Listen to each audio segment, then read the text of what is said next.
Listen carefully. Everyone wants to know how billionaires are made, but almost no one wants to hear the truth because the truth is uncomfortable.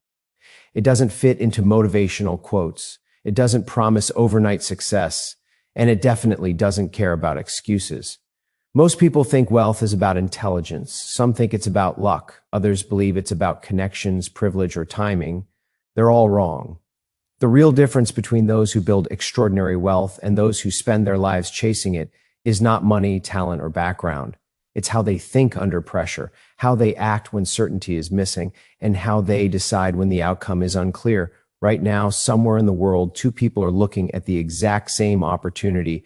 One hesitates, the other commits. 10 years later, one is still explaining why it didn't work, and the other has quietly built something most people will never understand. This is not a story about dreams. This is a conversation about decisions made early, decisions made when the numbers were uncomfortable, decisions made when failure was a real possibility, not just a word people throw around online. If you're here looking for shortcuts, this is not for you. If you're here for hype without discipline, you won't last long. But if you want to understand how real power is built, how capital is earned, protected, and multiplied, how people move from ambition to dominance without needing validation, then you're in the right place. Because becoming a billionaire is not about working harder than everyone else. It's about seeing the world differently, long before the world sees you. And once you understand that mindset, you'll never look at money, risk, or opportunity the same way again. So don't blink, don't skip ahead, because what comes next isn't motivation. It's the blueprint most people never get access to. Let's begin. When you're early in your journey, time is your greatest asset and fear is your biggest enemy. Most people misunderstand risk. They think risk is reckless behavior, blind bets, or gambling on luck. That misunderstanding keeps them small. Real risk is calculated, it's thoughtful, it's built on preparation, data, and conviction. And the truth is, the best time to take those risks is when your downside is limited and your upside is enormous. Early in life, you don't yet carry the weight of expectations, comfort, or legacy. You don't have decades of routine pulling you back towards safety. That's not a weakness, that's an advantage. This is the phase where mistakes are tuition, not life sentences. If you fail, you learn faster. If you succeed, you compound earlier. Playing it safe at this stage may feel responsible, but it often comes at the cost of momentum. Comfort delays growth. Calculated risk begins with deep understanding. You don't jump into something because it's exciting. You do it because you've done the work. You've studied the landscape, understood the variables, and prepared for outcomes. When preparation meets opportunity, what others call luck appears. That's not luck. That's discipline paying off. The market, business, and life itself reward people who act decisively when they see asymmetric opportunities, situations where the potential upside far outweighs the downside. What holds most people back is not lack of opportunity, but lack of conviction. Conviction is built through learning. When you know your numbers, when you understand your industry better than those around you, when you've tested your ideas, fear loses its grip. You stop asking, what if this fails? And start asking, what happens if this works? That shift in thinking changes everything. Another hard truth, progress rarely comes from consensus. If everyone agrees with you, you're probably late. The most meaningful opportunities often feel uncomfortable because they challenge accepted thinking. That discomfort is not a warning sign, it's a signal. It means you're exploring territory others are too cautious to enter. The goal isn't to be contrarian for the sake of it. The goal is to be right when others are hesitant because they haven't done the work you have. Risk-taking also teaches resilience. When things don't go as planned, and sometimes they won't, you develop judgment. You learn how to recover, adapt, and improve. That experience is invaluable. Over time, you stop fearing volatility because you understand it. You stop reacting emotionally and start responding strategically. That maturity separates those who survive from those who lead. The greatest mistake you can make early on is waiting for certainty. Certainty is an illusion. The world doesn't reward those who wait for perfect conditions. It rewards those who prepare relentlessly and act decisively. Take smart risks early. Build your tolerance for uncertainty. Sharpen your instincts, because later in life, when the stakes are higher and the room for error is smaller, the habits you build now will define how far you can go. At some point, every ambitious idea meets the same obstacle: other people. You can have the sharpest insight, the strongest analysis, and the most elegant solution, but none of it matters if you cannot bring others along. This is where many capable people stall. They believe that good work speaks for itself. It doesn't. In the real world, progress belongs to those who can translate conviction into belief. Selling is not about manipulation or exaggeration. It's about clarity. It's the ability to explain why something matters, why it works, and why it must be done now. Whether you're raising capital, building a team, securing a client, or advocating for a strategy, you are selling every day. The moment you reject that reality, you limit your own impact. The strongest communicators don't oversell, they educate. They understand their audience deeply. They know what the other side values, fears, and needs. Effective persuasion begins with listening. When you listen carefully, you learn how to frame your idea in a way that resonates. You're not changing the truth. You're revealing it in a language others can understand. That skill is not optional at the highest levels of success. Confidence matters, but confidence without substance collapses quickly. Real credibility is built through preparation. You must know your numbers, your assumptions, and your risks better than anyone else in the room. When challenged, you don't deflect. You respond with facts and logic. People don't follow certainty because it's loud. They follow it because it's earned. Rejection is part of the process. If you expect universal agreement, you're not pushing hard enough. Each no refines your thinking. It forces you to sharpen your message, tighten your reasoning, and improve your delivery. Over time, rejection stops feeling personal and starts feeling informative. That shift is critical. Those who internalize rejection retreat. Those who analyze it improve. Great selling is also about restraint. You don't promise what you can't deliver. Long-term success is built on trust, and trust compounds faster than capital. When people believe that your word is reliable, doors open faster and stay open longer. Reputation becomes leverage. In competitive environments, that leverage is priceless. There's another dimension most people miss selling internally. You must sell your vision to your own team every day. People want to know where they're going and why their effort matters. Clear communication aligns energy. When people understand the mission, they make better decisions without being told. That alignment is how organizations scale. Ultimately, selling is leadership in motion. It's the bridge between insight and execution. Ideas alone don't change outcomes. People do. If you want to operate at the highest level, you must be willing to stand in front of skepticism and make the case calmly, precisely, relentlessly. Master this skill early, refine it constantly, because the ability to persuade, to earn belief through clarity and substance, is what turns ambition into reality and potential into results. No meaningful success is built alone. The myth of the lone genius is comforting, but it's wrong. Scale, durability, and excellence come from people, specifically from people who are better than you in ways that matter. The moment you begin optimizing for ego instead of talent, you cap your own potential. The real challenge is not finding smart people, it's having the humility and discipline to empower them. Your first responsibility as a leader is judgment.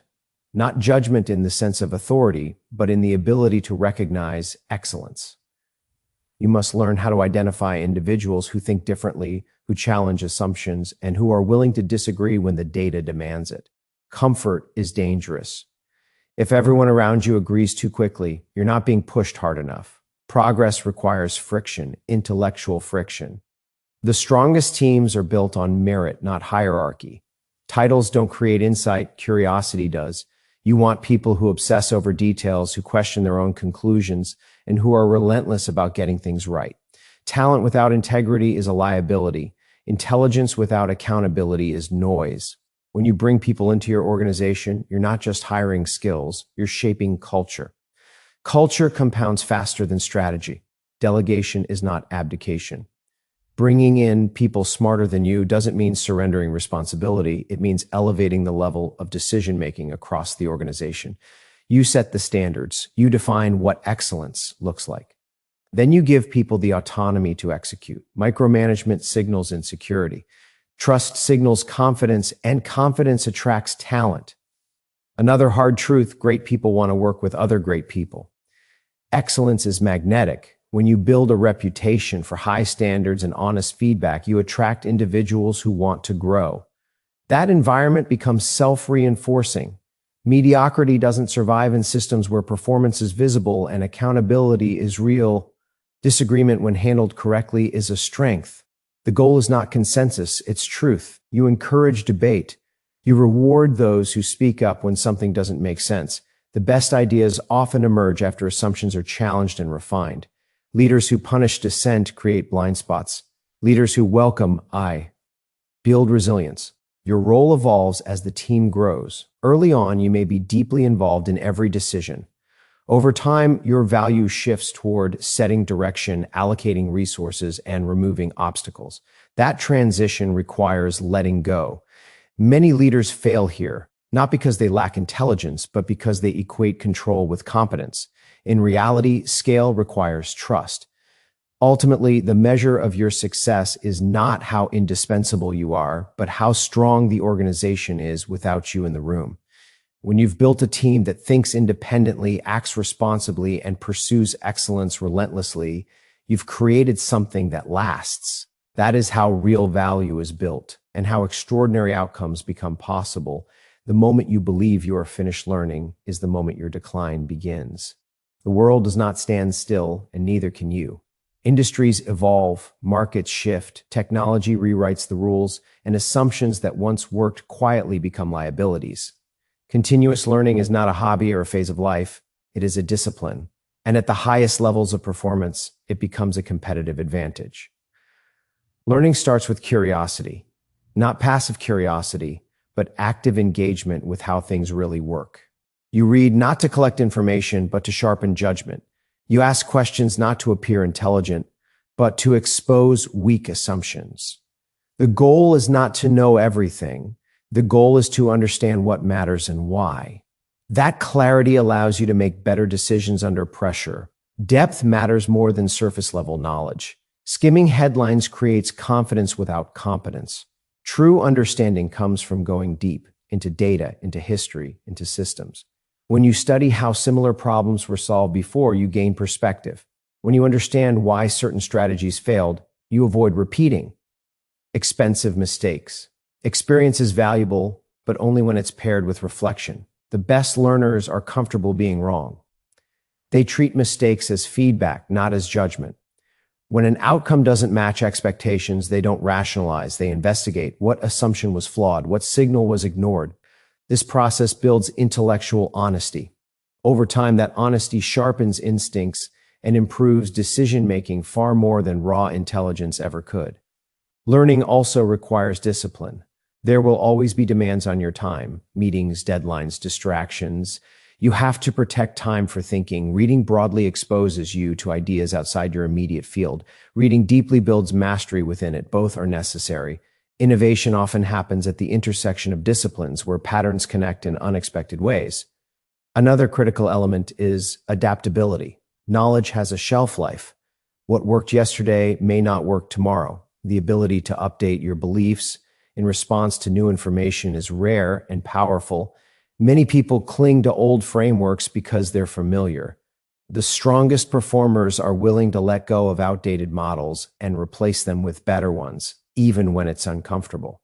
Mentorship accelerates learning, not by copying others, but by understanding how they think.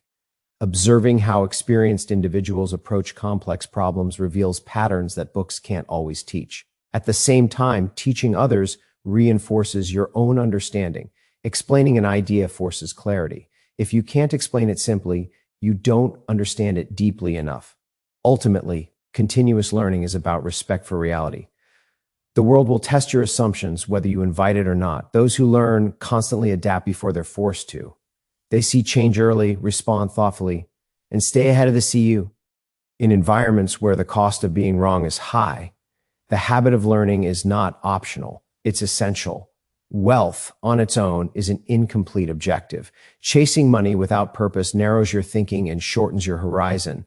The most enduring success is created by people who focus on impact first and understand that financial reward follows value creation. When you solve meaningful problems at scale, capital becomes a consequence, not the goal. Winning matters, performance matters, but how you win and why matters even more.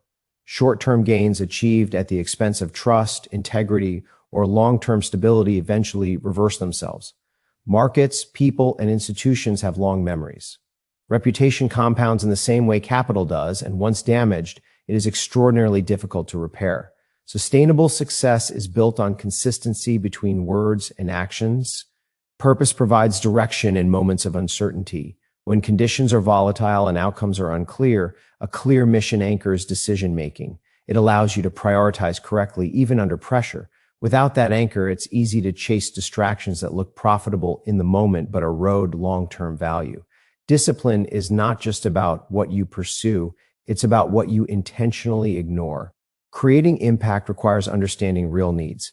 You don't create value by forcing solutions onto the world. You create it by listening carefully and responding intelligently. The most effective organizations are obsessed with the end user, the client, or the system they serve. That obsession drives innovation, efficiency, and relevance. When you consistently deliver outcomes that matter, loyalty follows. And loyalty is one of the most powerful forces in any business.